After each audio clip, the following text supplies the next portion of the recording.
Everyone needs to be out by 9:50.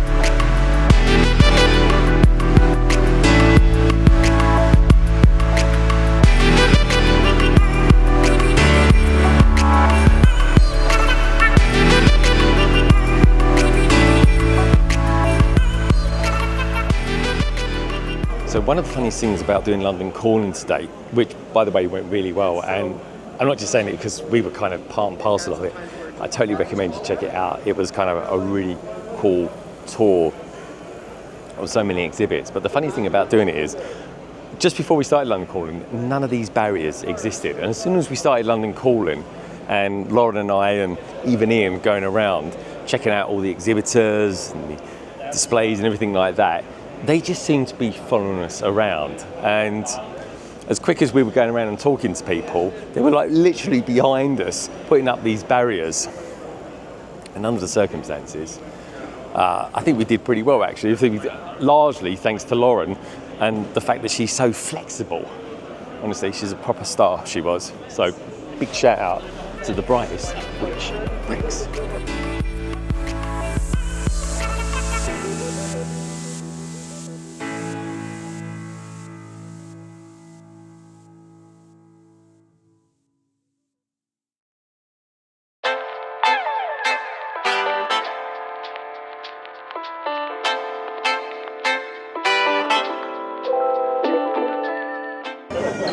Do you swear to not be babyface?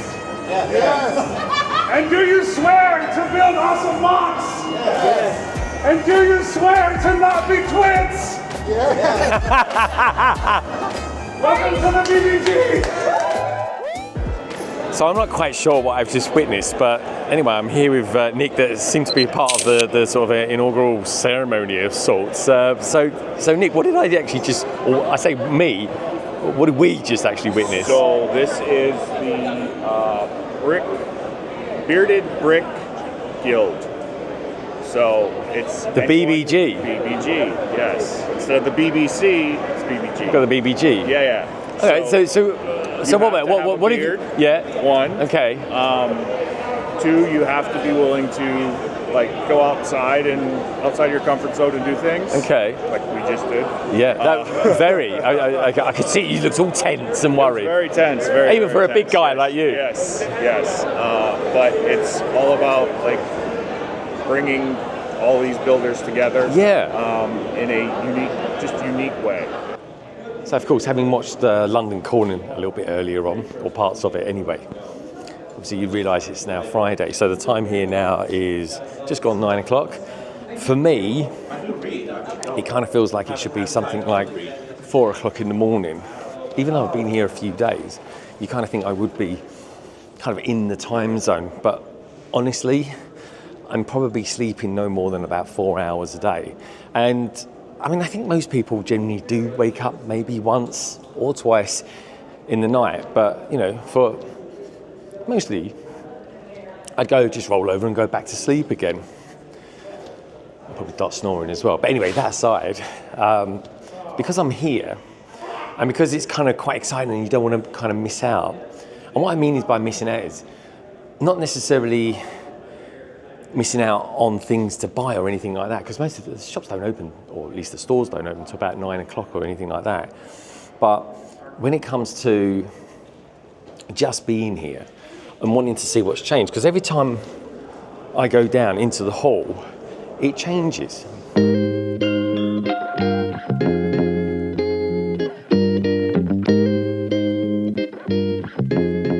So I'm not necessarily a big fan of Bionicle. Certainly I've given Bionicle fans plenty of stick over the years, but I'm here with Ben.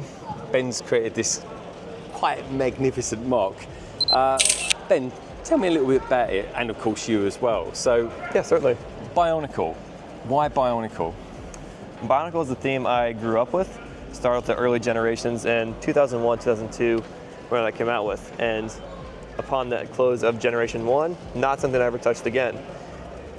coming back to it, wanted to experience more with these kind of strange pieces. Yeah. And so I did not revisit it until more recently. The crab was one of the first things I did, actually. Okay. Coming from the Bionicle, this weird kind of bright orange, dark orange to brown marble shell, there's one Bionicle set, Karpar Baraki, who had the shade in him. And so it was the game of using unique elements to create, it comes in 3 elements, but using those 3 elements to create this kind of crab shell. And can that look natural, wrap around, get a fun creature on there? Yeah, I suppose being marble as well, it does give you that kind of natural effect. And I would imagine that it's quite hard to keep recreating that from one Lego set to the other. Yeah, definitely. And it's almost like the parrots that you can get with the pirates. Yes, yes. They're marble as well, and they do say that Exactly. literally no 2 parrots are the same. Yeah, you're exactly right. Like if you look at this, you can see there's a huge flare of some sort of yellow shade as opposed to the black on that same kind of piece. A lot of these fins are looking the same, a little bit less there, more on that. But you get this weird kind of organic marbling that you see in a lot of creatures in nature. So that was the inspiration for using that for the crab here, as well as the fish on the other side of the build. Yeah. Now the fish earlier on is the first thing that caught my eye because blue is my favourite colour. Oh. And I just thought this looks absolutely beautiful. It actually, you know what it reminds me of? Have you seen The Phantom Menace? Yes. You look like you're of the age group that would appreciate the prequels. Of course. The huge kind of goober fish. That's you it, see yeah. attacking the cell on the And way Qui-Gon out. says there's always a bigger fish. Exactly. It totally reminds me of that. And yeah, so tell me a little bit about this. I mean, how do you start designing a fish of all things? The unique color is what guided that process quite a bit. Because similar to the crab, like I mentioned, we'll pop this guy off here. You've got these kind of, there's mainly 3 pieces in this shade. This kind of arm knee brace, a Takidox head, which is one of the characters, and a different head piece underneath. Those are the only 3 in that color, and they're marbled with a trans light blue, the darker blue, as well as a bit of glow in the dark. So it makes for this interesting kind of unique shade. And with those 3 pieces only being in that color, those are the elements like, all right, you've got to create a head using those, some sort of mouth feature, and then how can you wrap the body in essentially that shell, part spamming that technique to give an idea of scales. Filling that in with other translucent blues, dark blues you can see, and then different glow-in-the-dark fins, as well as the glow-in-the-dark eye sprue from Avatar series. On a whole, Lego isn't a particularly cheap product to get. Correct. But these haven't been made for years, so are they particularly expensive to source? Yeah, they actually are expensive to source. I was lucky enough to have these in my collection, but one element like this, the head off of a Bionicle named Nocturne, I think it's around 15 to 20 US dollars. So they're not cheap by far. And it's come, of course, since it came in one set years ago, long discontinued, it's even more difficult to find nowadays. Yeah, so going into this build, there was the idea of how can I create a couple of creatures around, and definitely have the creatures be Bionicle heavy, as opposed to a lot of the system landscape you see here. And so, like the fish and the crab, they had their kind of color inspiration. The chameleon came from more of this marbled spine you see, where it's the lime green to dark green. Wanted to give that kind of unique marbling to each just because it's the fun, organic shades you see throughout nature. So that being the inspiration for the chameleon, then it was how can you wrap the tail. And it's a series of pneumatic hose or tubing that just has a whole variety of clips and the the bar connection through it that slides on. So you get this kind of V-shaped torso that slowly wraps around into a curving tail around the branch on the side works here. really, really well. You can kind of make it out underneath with the kind of almost around the rib cage side of it. Yeah, so especially around that hip connection. So as far as Bionicle is concerned, what was the significance of the tree? Is it like a life tree? Or, you know, there seems to be quite an almost iconic thing that people tend to use these days with like trees of life and things like that. Was that something similar to it? Where did that kind of get written in and woven into the story of Bionicle?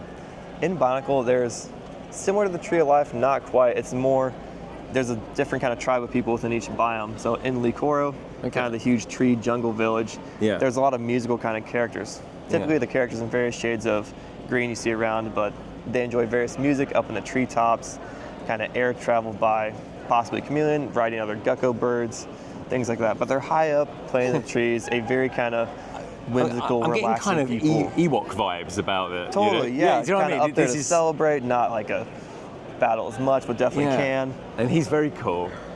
Love that. But one of my favourite parts of this build that you've done is this, and it's because I think this is kind of like one of those magical times in a build where the lighting and the set itself and the mock that you've kind of created around it with the building, etc., just works really, really well, especially with inside here with just the way the light reflects off of all the different angled Lego pieces. So tell me a little bit about this area. Yeah, lighting was one thing I really wanted to incorporate in this. And like as you've seen, there's a lot of point lighting around, crystals, lanterns, torches, all of that. Where lava, it's that glow on the floor, and then you get the upshine onto the characters' faces, the ceiling like you noted in here.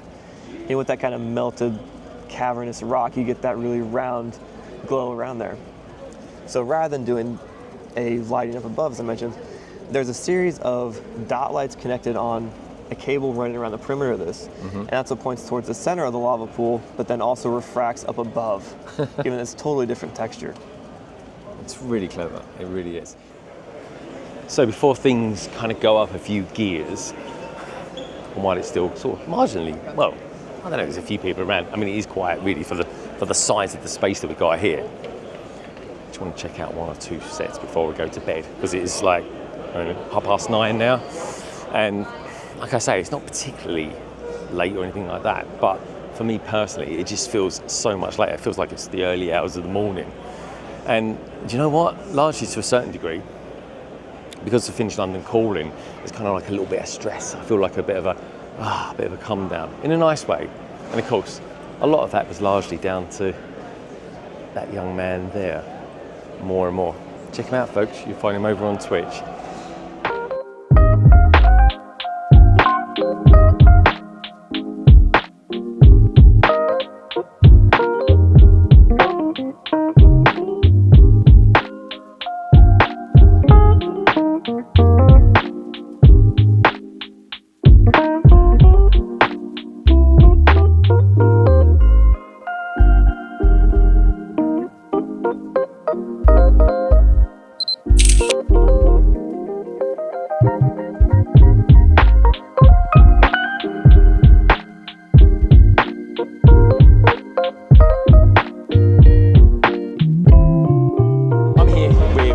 For our first public day here. Now, Nikki, I was here at like maybe about 1:30, 2 o'clock this morning. There wasn't anybody about. Of course, now you come down, it's absolutely rammed. So, you know, how's Brickworld Chicago been for you? Oh, I absolutely love it. I'm here for my 3rd year, and I was actually down here at 6:30 this morning. Before, you know, I was here that late, so I was one of those running around. And yeah, no, I absolutely love being around all the public, displaying, having fun with my friends. And how many Brickworld Chicagos have you done? Because I've got 3. You've done 3. Yeah. I know so many people that have done 3. So it's unreal. It really is. Yeah. So you're here doing some D&D stuff. Yes. And that involves this guy here and this guy here. So well, let's start off with Mel. Mel, aka Iceberg Bricks. What do you think of it here? How's it been for you? And what have you been up to as well? You've been flexing the old Lego Masters thing. A little bit. You know, I've been busy, like, you know, especially with the conventions. It's like nonstop. It used to be a season. Now brick conventions are like all year long. But this right here, this Brickworld right here is the Super Bowl of all conventions. Yeah, I got to be honest, mate. This is the FA Cup final. If Yes, we're talking England. yeah, you know what I'm talking about. Yeah. Yeah, no, I love it. So Jesse, you know, so synonymous with D&D, especially this year. You are Mr. D&D. I'm the dungeon master. You are. Well, how's it been for you? And how's your the stuff you've been displaying and so forth? Yeah, over the world, because every year I come like maybe 5 or 6 years now to Chicago and do collabs with 2 or 3 people, 5 people, now 11 people this year collabing with a dungeon that my players were playing the game. We're using Lego bricks. It's been fantastic. It is. And you're displaying here as well, yeah? Yes. Are all 3 of you displaying? Yep. Yes. Okay, right. So all the D&D stuff is just Right. along here, yeah?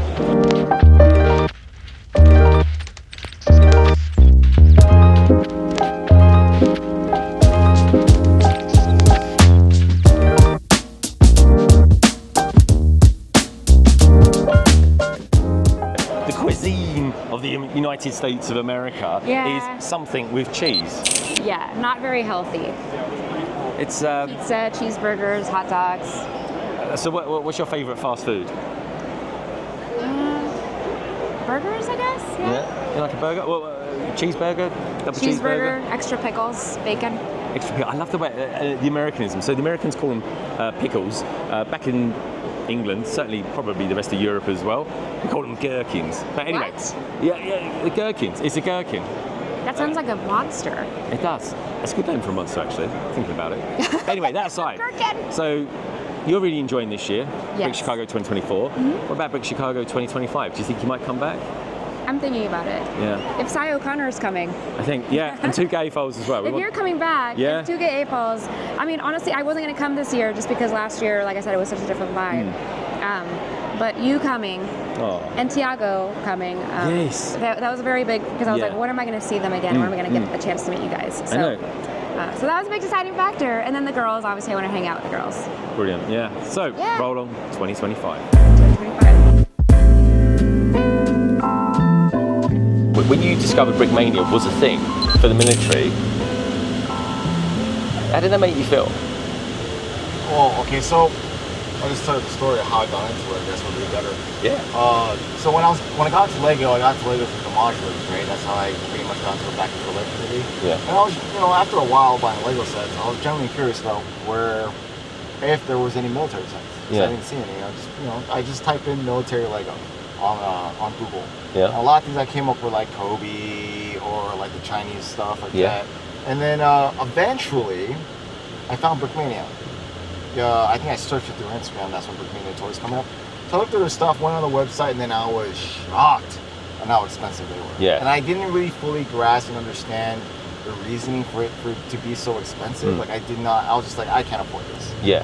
This is not something I'm gonna waste my time. Which is funny because you go through these certain levels of, I guess, priority of how much you would allow yourself to spend on Lego. That expands. Yeah, that expands in time when the more you dive into. In the beginning, I was still in the beginning stages of this. When I discovered Brickmania, I was like, oh hell, I'm not spending $500 on a Lego set. Eventually, I saw that they had the Fury set, which is like, if you see the movie Fury with Brad Pitt, it's a tank movie. I really love that movie. I went to the theaters to watch like at least 2 more times. Yeah. So when I saw that, and I would start to subscribe to all their channels, their social medias, and I never really bought anything yet. It was just like this slowly like digesting their content. Yeah, yeah. And then you want them to be stick around as well, don't Yeah, you? You don't want it to be something that just comes along and then just dies off as quick as you got into it. So with me, when it comes to very expensive purchases, at least outside of Lego, I do a lot of like research and a lot of Googling and YouTubing and trying to determine whether or not if it's something feasible or it's something worth buying, especially because it's that much money. Yeah. So I did the same thing with Brickmania. It took me a minute to finally get to that point where I'm like, I'm gonna buy it. So then the Fury tank and expansion pack finally came on, and I just bought it. I said, screw it, I'm just put on a credit card. And I should have done that. Because then before you know it, I bought more stuff on a credit card, and I should have done that. But over time, I just kind of let that barrier break. Can't wait actually do you know, this is a bit of a moment for me to actually see you walk into a Brickmania store. You walking into a Brickmania store. So you could bet your bottom dollar that the next scene coming up in this video is going to be you walking into a Brickmania store. Then there we go. You might want to get out first.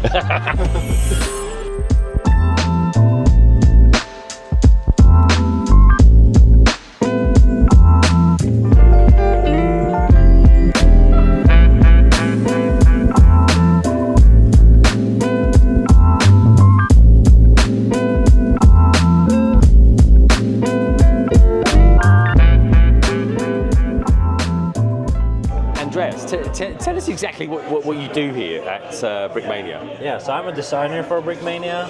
I work freelance from Norway, so I make the designs.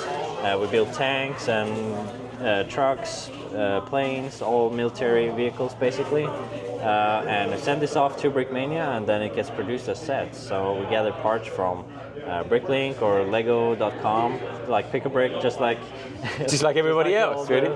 And we put them together as kit. We do our own printing, so we kind of hit that market that Lego doesn't want to touch, the military side. Yeah. So of course there's a lot of people that have a family in the military or they're interested in history. So there's a big audience, a lot of people who really are into the military. Yeah.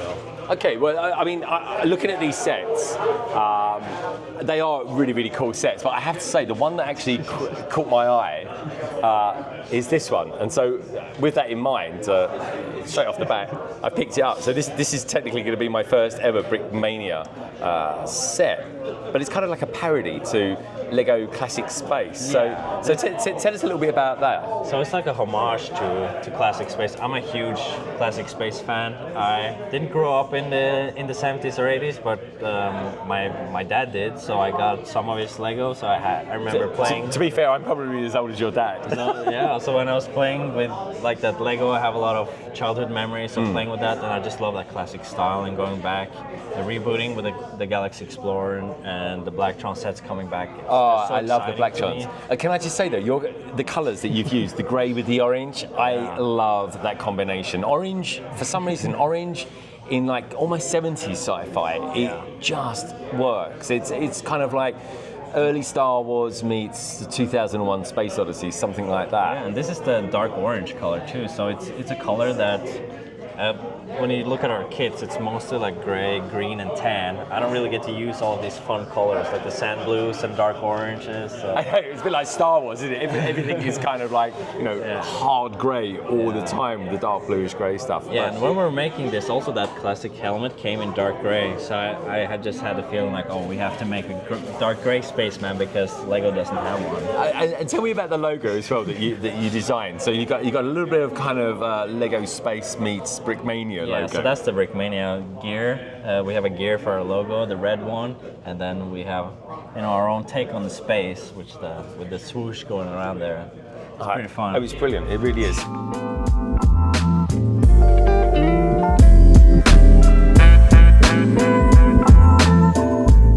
So what do you think? Do you know what? I bought a set based on. You bought the non-military set that I thought you would.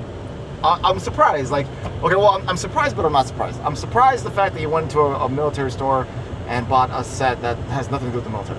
Yeah. But I'm not surprised because it makes sense. Like, you don't buy those sets. Yeah. And the set that you did buy, it's kind of linked to what we love in Lego itself. Yeah. But the thing is, I had a really good chat with the designer. Yeah.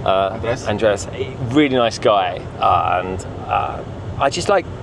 He's into Lego Space as well. He loves the classic space, and I can tell by looking at that set. Mm-hmm. But you see, looking at that set, I can see it kind of resembles a little bit on what Lego would have done in the past. Yeah. But it's the Brickmania. Yeah, it's the Brickmania kind of vibe on it as well. Mm-hmm. It's the same, but it's almost like a what if universe. Yes. Do you know what I mean? Yes. What if there was no such thing as Lego and it was just Brickmania? Yeah. That's what Classic Space would have looked like. Wow. Good point.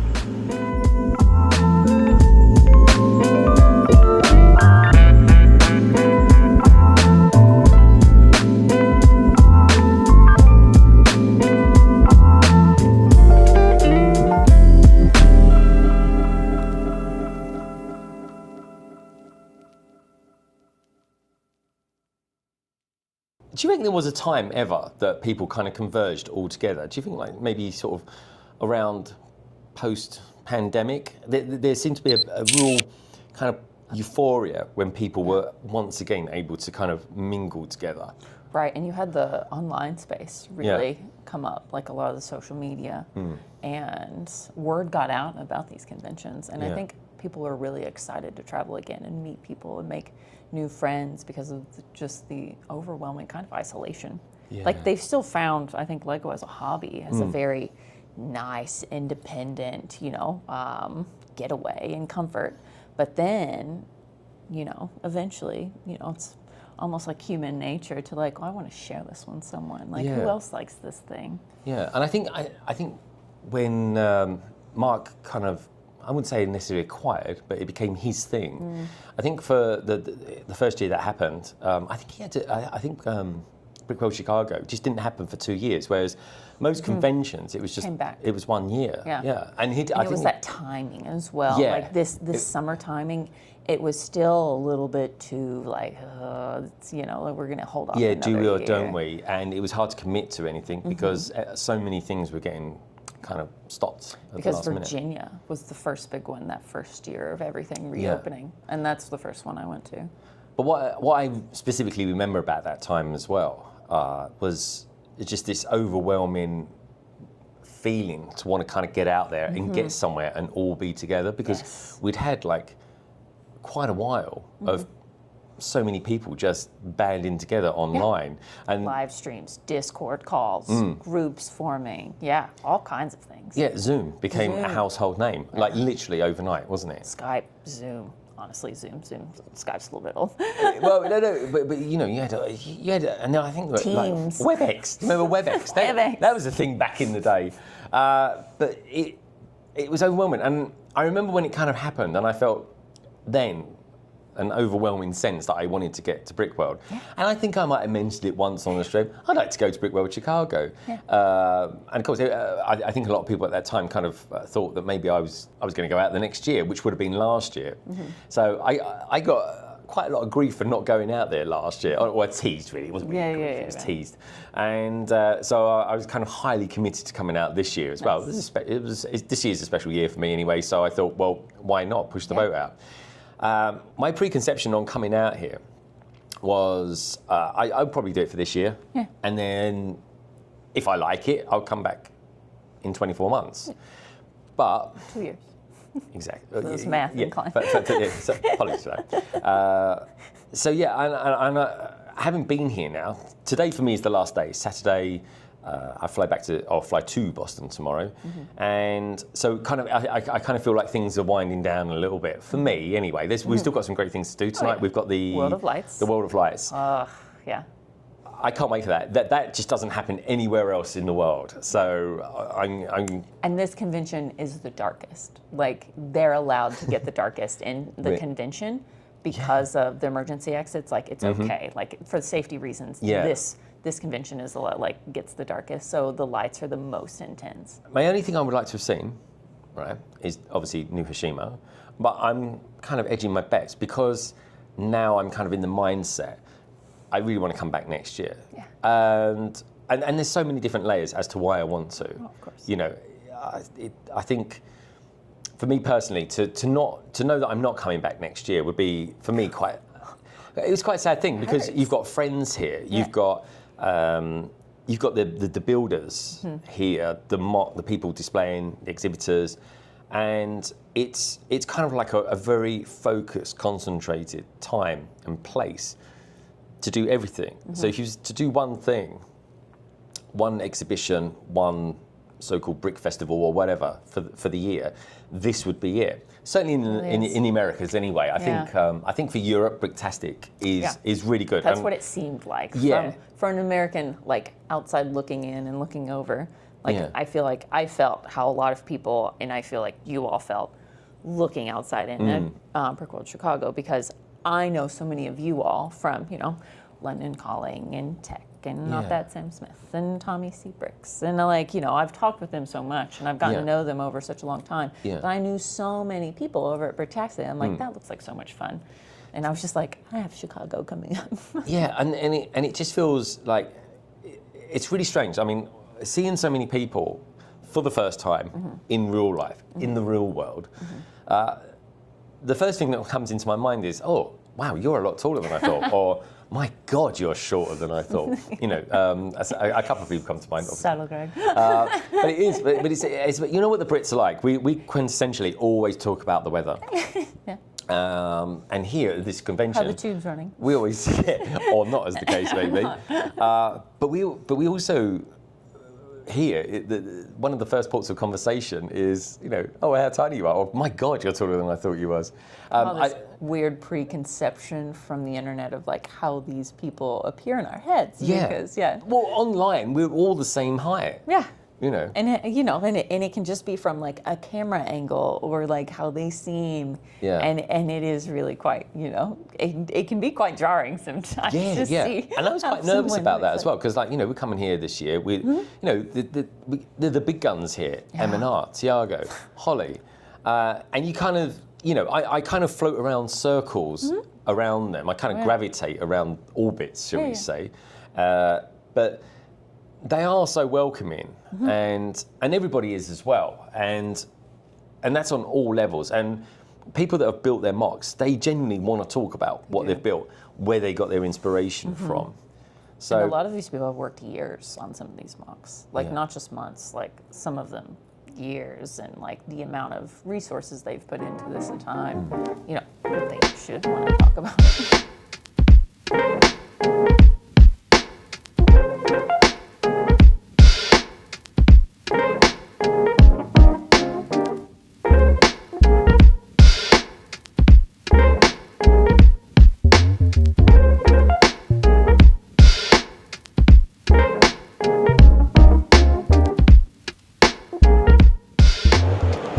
with an incredibly talented Roldan.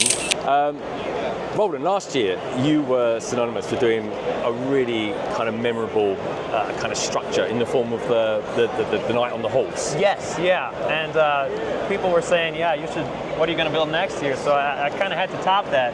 So I thought to myself, okay, well, I wanted to do a city for a long time, but all the cities you see around here, their layouts, they're kind of flat, horizontal.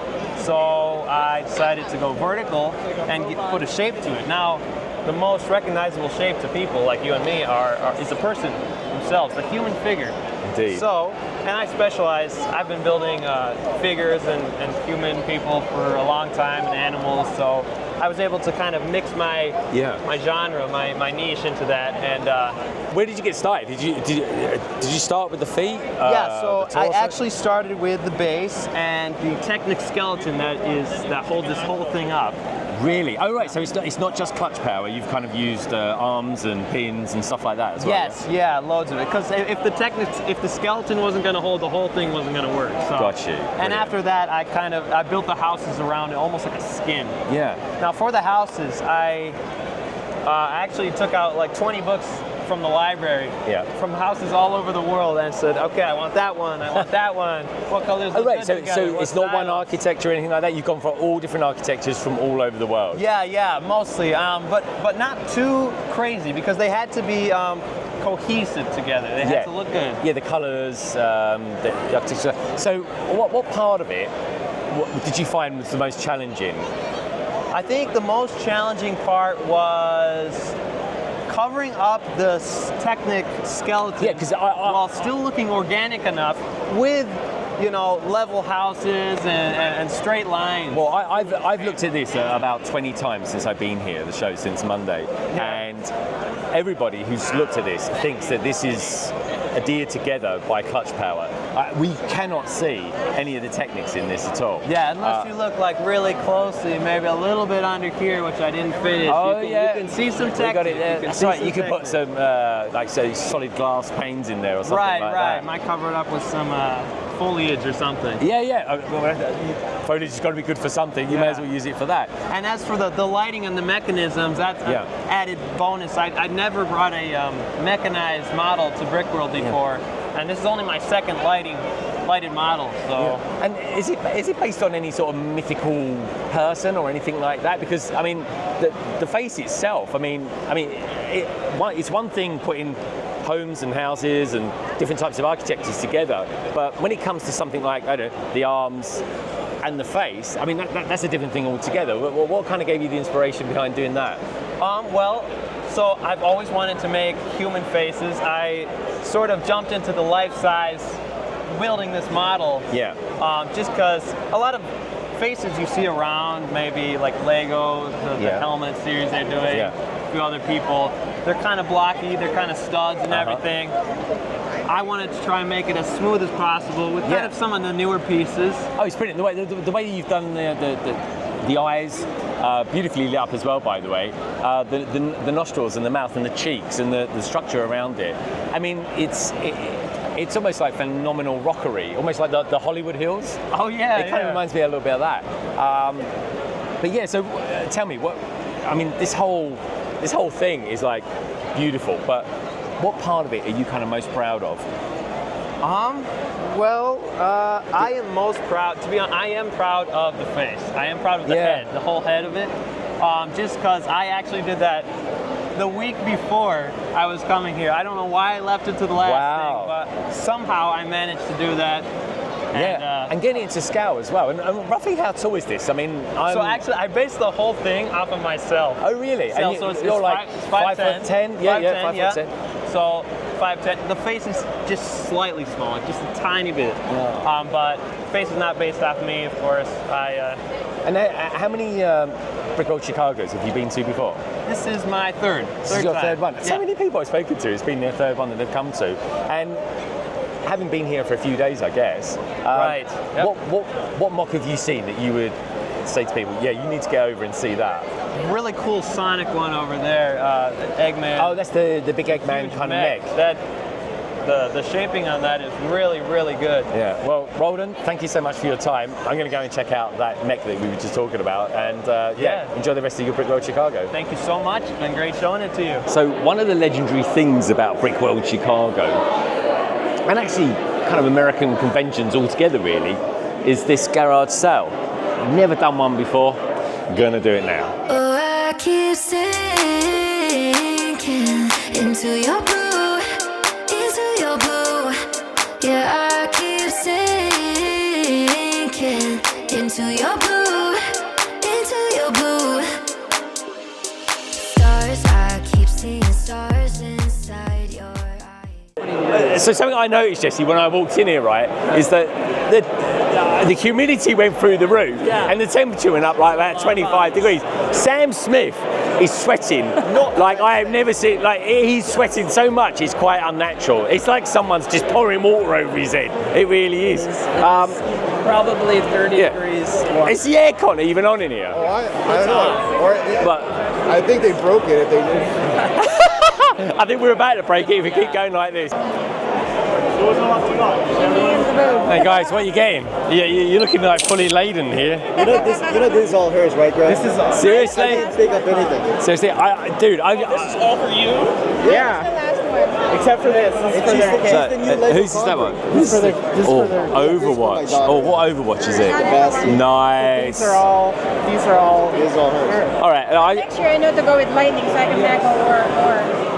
He knows how to act. I was just speaking to Sam. We've never been to anything like this. Have you? No, I've never been to anything like this. This is my second year here, but this is my first time in the garage sale. Yeah. And holy moly. It's wild. We keep dimming the lights. So every couple of minutes we get right to the end of it. It's like, right, that's it. Boom, you're done. And with that, it kind of raises the tension. The resellers want to ditch the stuff, and of course people want to get a good deal.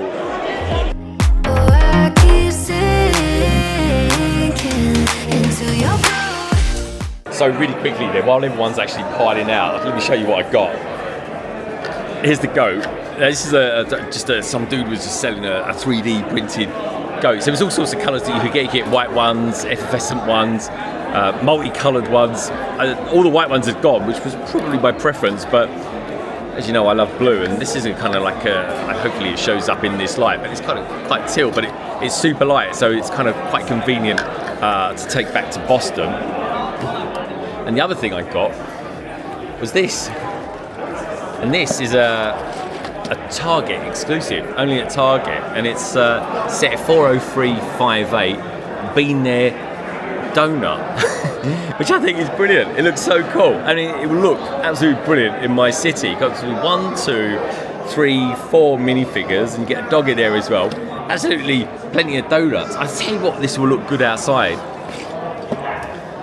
That's a police station that came out a few years ago. I think it'll look great, and do you know what? I didn't go too crazy in there, certainly after what I got from Brickmania earlier on today. But with the goat and with this Target exclusive, I'm pretty happy with that.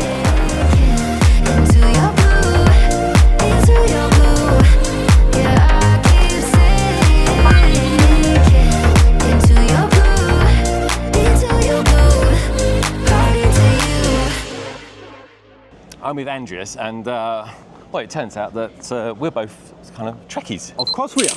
Okay. Of course. So I think it would be rude not to go and check out this new... The Enterprise. Yeah, the Enterprise. Which Where I is it, think, by the way? Yeah, that's this interesting. direction, I think should be somewhere I think it's here. somewhere over here. A few moments later. To the beam up.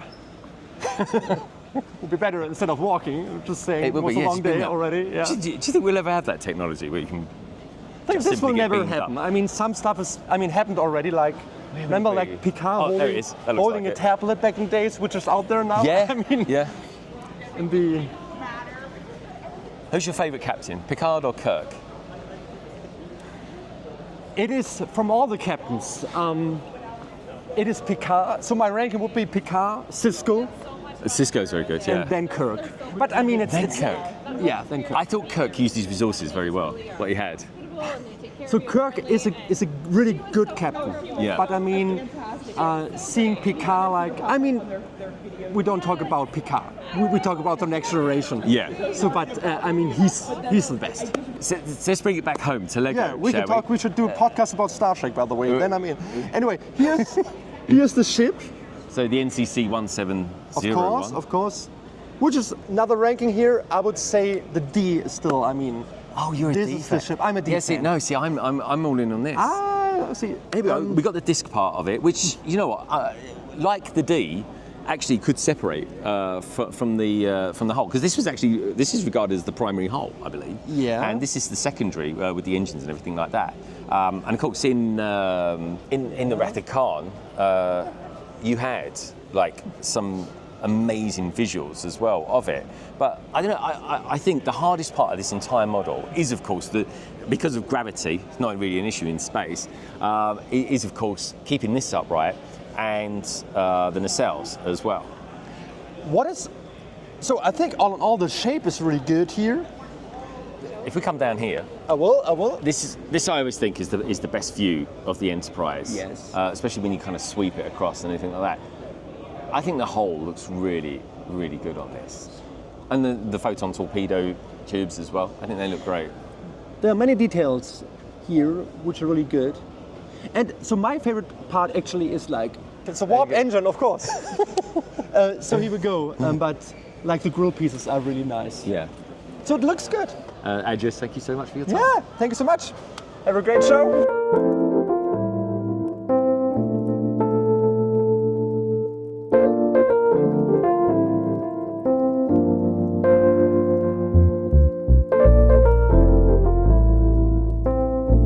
So it's about 11:30 here on Saturday night. And it's that time of the convention when a little bit of magic happens.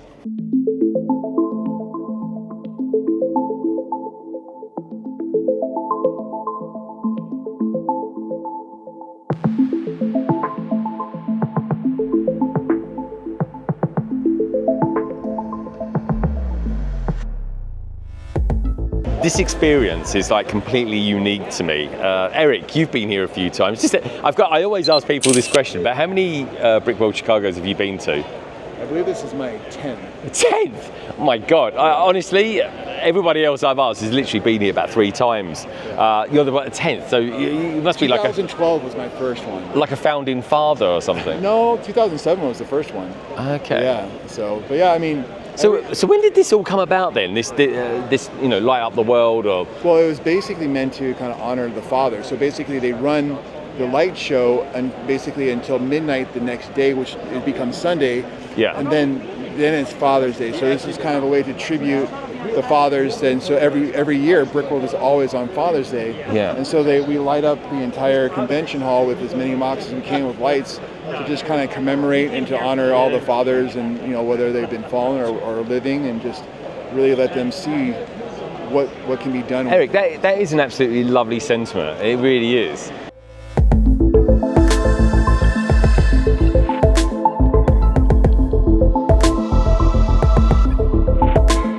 So I'm here with Matt with, well, to be honest, personally, one of my favourite actually lit up Lego MOCs. So anyway, Matt, we could kind of make you out over here because it's a little dark. It's really dark. I mean, look, if I turn the camera around, you'll just see how actual dark it is. I mean, to me, it's a bit like being inside a giant ghost ride. Mm-hmm. Remember them from the yeah.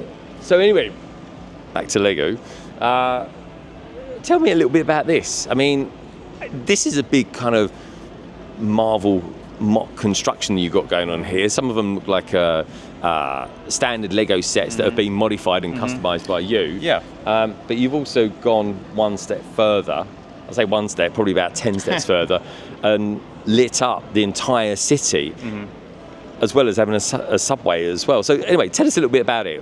So I first got started with mock building by exactly like you said, starting with regular Lego sets and expanding them, modifying them, and then just kind of learning different techniques, how to build. That I realized my passion was city building, and I love the modular series, so I wanted to kind of build my own skyscrapers, and that's what started with some of the custom buildings over on that side. Yeah, amazing. I mean, the thing is, right, you just about every, December, January time, we get the new modulars, the standard kind of every year modulars that we get, the annual modulars. But I think Lego have been a little bit sneaky and started giving us more modulars each year in the form of Marvel. Oh, yeah. I mean, what's particularly your favourite? I mean, you got the Avengers Tower, you got the Sanctum Sanctorum, and of course you got the Daily Bugle. So, I mean, just out of those three alone, which one's your favourite? My favorite set that Lego's put out is the Sanctum, mostly because Doctor Strange is my favorite Marvel character. Is he really? Yes. See, I liked him when he was in the Defenders, which is kind of a little known, quite random group of superheroes that were kind of put together. But no, good choice. And to be fair, he's probably one of the very few superheroes that you look at their house and you sort of think, yeah, I'd live there. Maybe Tony Stark gets a little bit of a head start on that one. But okay, well, one of my favourite aspects of it, if I bring you down here, and it's a relatively small part of it, to be honest, but I loved it, is this one with Storm from the X-Men. Tell me a little bit about that. It's pretty simple, actually. There's 6 LEDs connected to a kind of pulsating board in the back that'll kind of just make them flash at random intervals, similarly to what I did with Electro at the top of Oscorp there. And then just behind some translucent pieces that I thought kind of looked like something that would belong in a storm cloud. Yeah.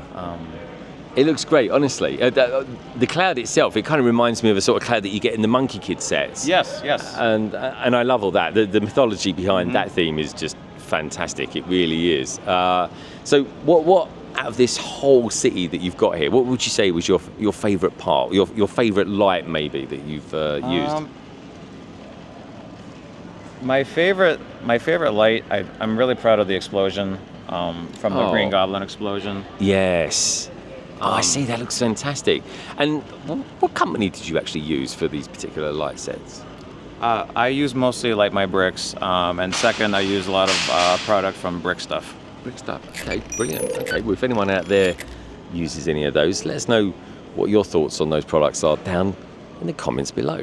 So that's just about it for me in this Brickworld Chicago 2024 vlog.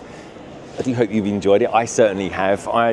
Certainly up to this point anyway, I've never had so much Lego intensity in 1 week. From literally landing here Monday and seeing TJ to here, which is kind of virtually Sunday morning now, and I'm kind of flying out in about 5 hours to Boston to see the rest of my family and my wife, who I of course haven't seen all week, so I'm super looking forward to that.